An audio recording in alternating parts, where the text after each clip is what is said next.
Monday, February 18th, 2019, Maneco 64, home of alternative economics and contrarian views. So cryptocurrencies look like they're starting to wake up. Looks like they've made a bottom, even though you're never sure until you look back and you see where the bottom was. A little bit like gold when we got the bottom last year in August at $1,160. But it looks to me that a lot of the major cryptocurrencies are moving higher from the bottom, and it's looking better. I have been involved in cryptocurrencies on and off since around 2012, 2013. Bitcoin caught my attention.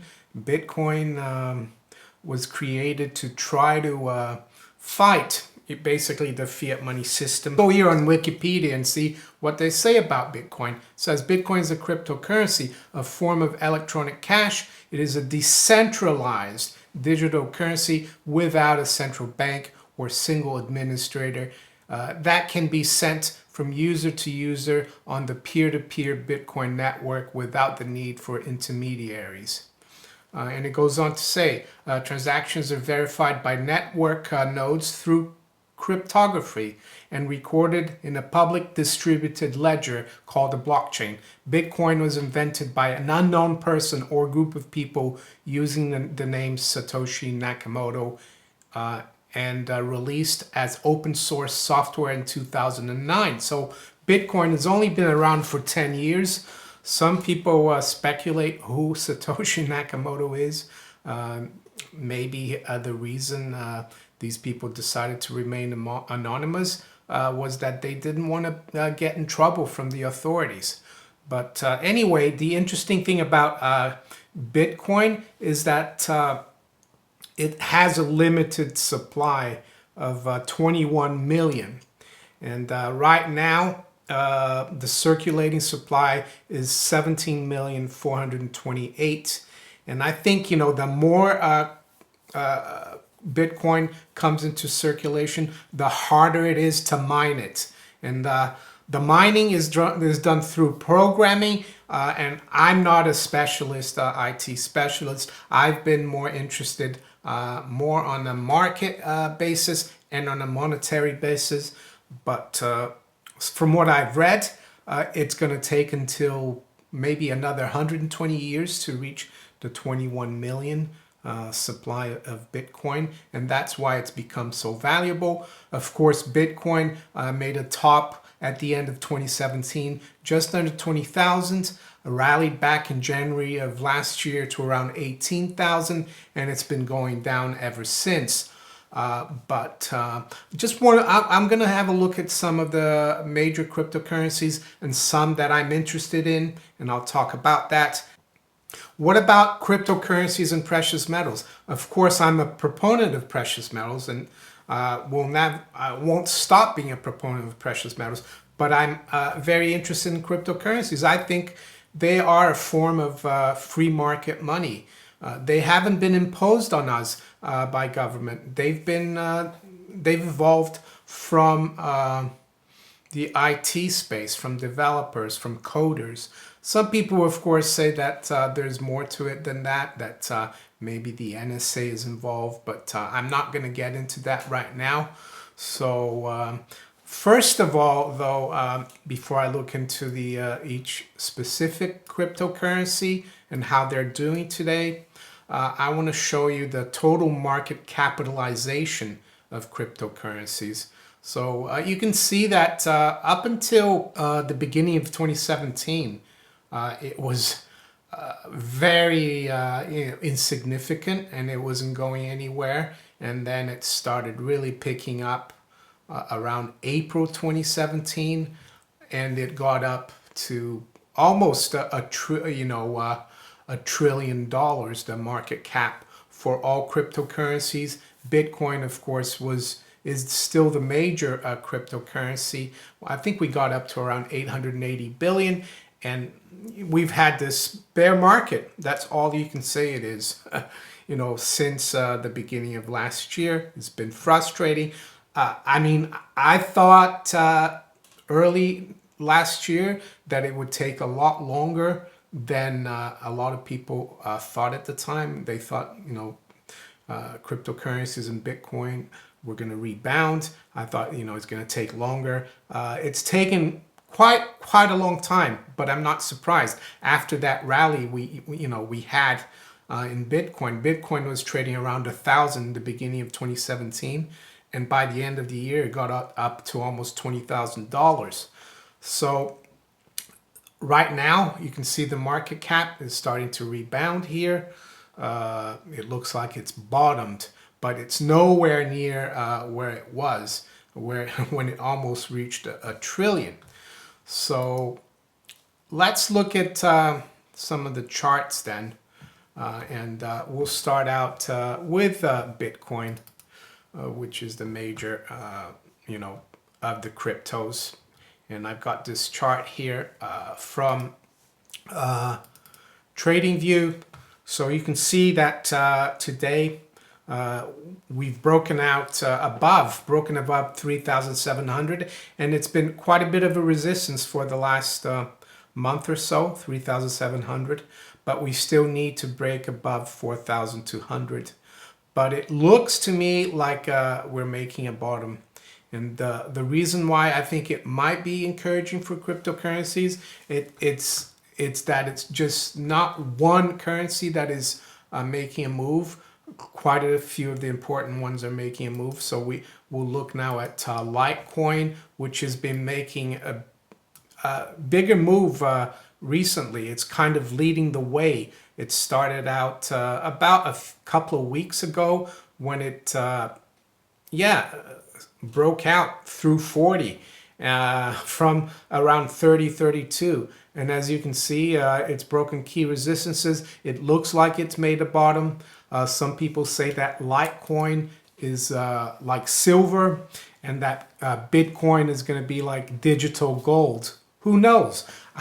There's still a lot of time, and the crypto space, one thing I would say in the blockchain space is that it changes very quickly. That's what I've learned from it. What about Ethereum? Ethereum was like the second most important cryptocurrency, I would say.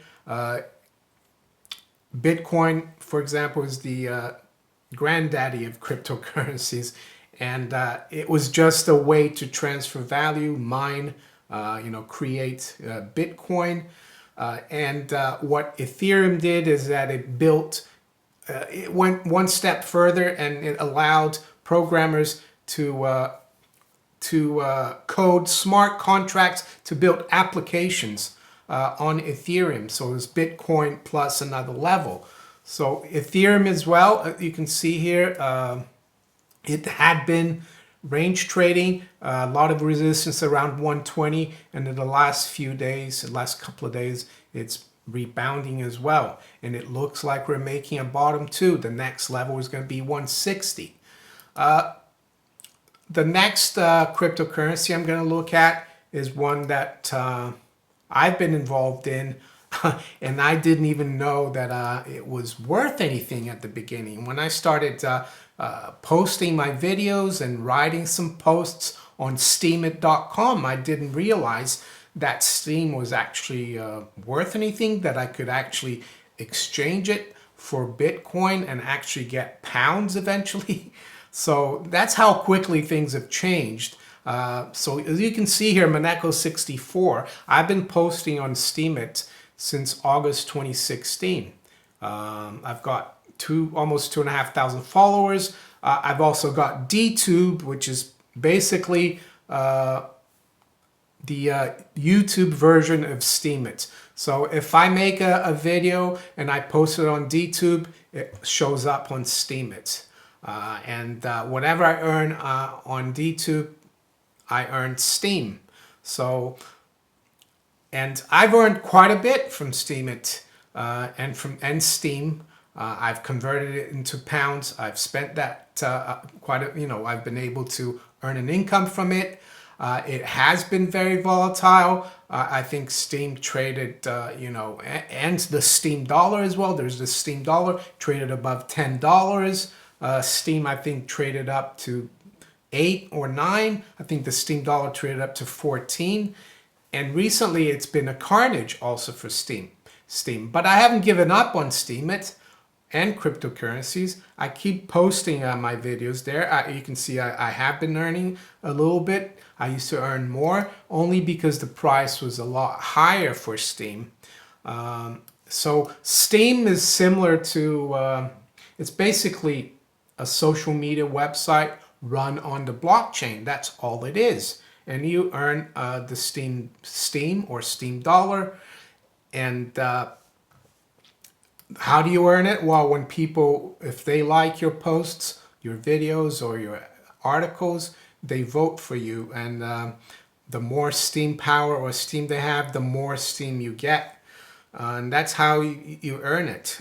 You earn the Steam. As you can see here,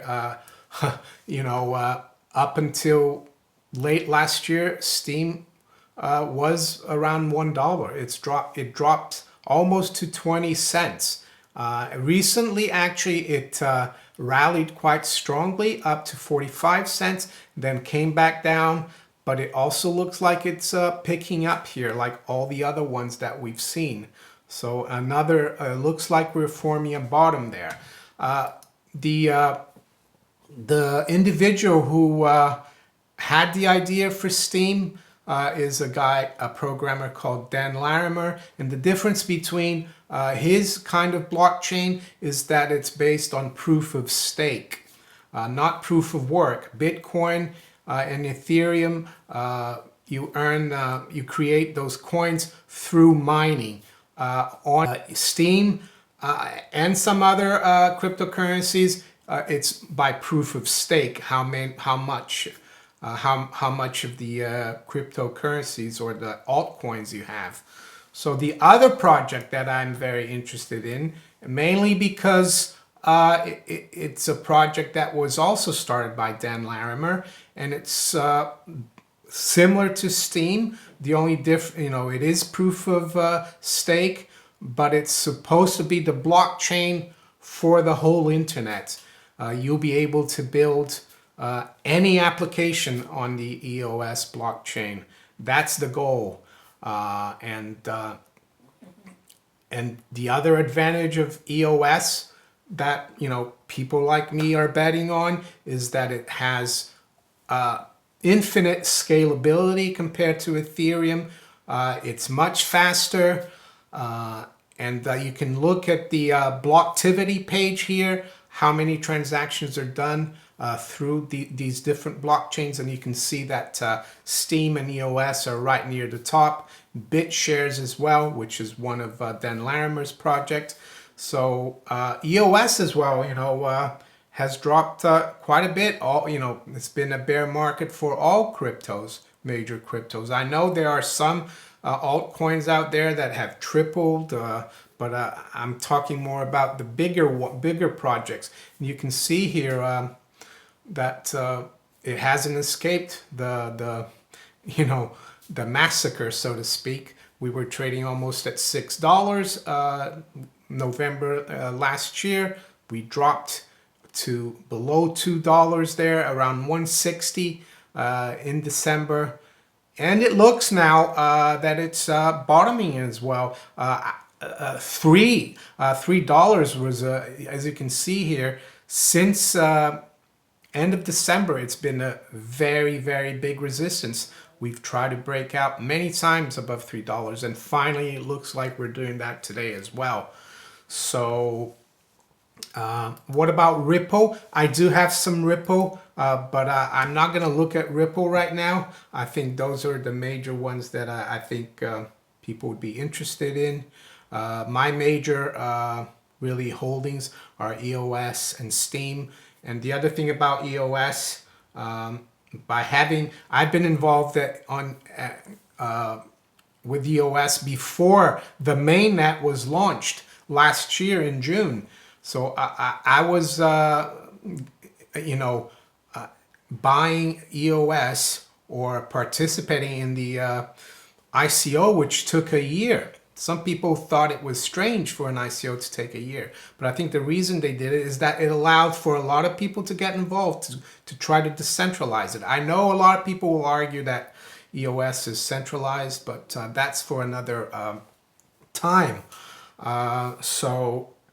And by having quite a significant amount of EOS on the mainnet launch, what that's done for me is that all the new projects that have been evolving on the EOS blockchain, all the dApps, the decentralized applications, all the projects, they are doing airdrops of their tokens to people who originally had EOS holdings on the mainnet. So I've got over 40 different tokens. Some of them are worth a bit, some of them are not worth that much, and if, of course it depends on how much EOS you had. I did add to my position of EOS by about a third late last year when it was actually dropping quite a bit. I did get some below $2, some above $2. So yeah, that's where we stand right now with cryptocurrencies. I think there's still time for people if they're interested.